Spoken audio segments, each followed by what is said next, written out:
প্রত্যেক সোমবার রোজা রাখতেন।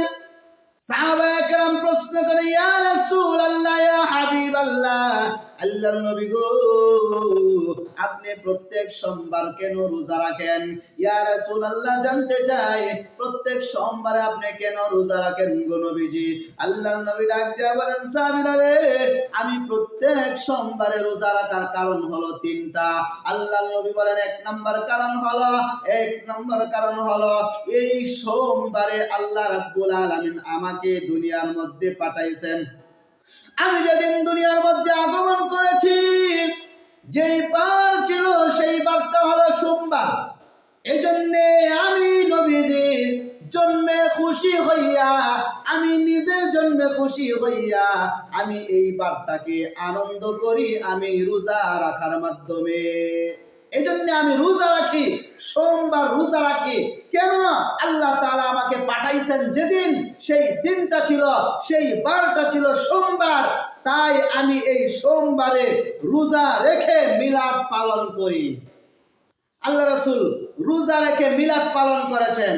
ইয়া রাসূলুল্লাহ, ইয়া হাবিবাল্লাহ, দুই নাম্বার কারণ, আল্লাহর নবী ডাক দিয়া বলেন, দুই নাম্বার কারণ হলো আমি নবীর উপরে, আমি রাসূলের উপরে যেদিন সর্বপ্রথম ওহী নাযিল হয়, ওহী যেদিন নাযিল হয় সর্বপ্রথম আসে ওহী নিয়া জিবরাইল আলাইহিস সালাম।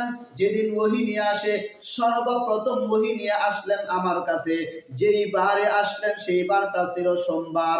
তাই এই বারটাকে আমি সম্মান করতে যাইয়া আমি সম্মান করি রোজা রাখার মাধ্যমে। তিন নম্বর কারণ হলো আল্লাহ রাব্বুল আলামিন এই সোমবার এবং বৃহস্পতিবার, এই দুইটা তারিখে আল্লাহ রাব্বুল আলামিনের কাছে বান্দার আমল পেশ করা হয়। বান্দার আমল প্রত্যেক সোমবারে পেশ করা হয়, বান্দার আমল প্রত্যেক বৃহস্পতিবারে পেশ করা হয় আল্লাহ রাব্বুল আলামিনের কাছে। এজন্য আল্লাহর নবী বলেন, আমি প্রত্যেক সোমবার এবং বৃহস্পতিবার 2 দিন রোজা রাখি। এই জন্য রোজা রাখি আমার আমলগুলো যেন আল্লাহর কাছে রোজা রাখা অবস্থায় পেশ করা হয়। তাহলে আমরা মিলাদ পালন করার জন্য তিনটা কারণ পাইলাম, তিনটা অবস্থা পাইলাম। রাসূল মিলাদ পালন করেছেন, এই তিন অবস্থার মাধ্যমে রাসূল মিলাদ পালন করেছেন রোজা রাখার মাধ্যমে। রাসূলের মিলাদে যদি তুমি খুশি হয়ে থাকো, রাসূলের মিলাদ যদি তোমার পালনই করতে হয়, তাহলে রোজা রাখার মাধ্যমে পালন করতে হবে।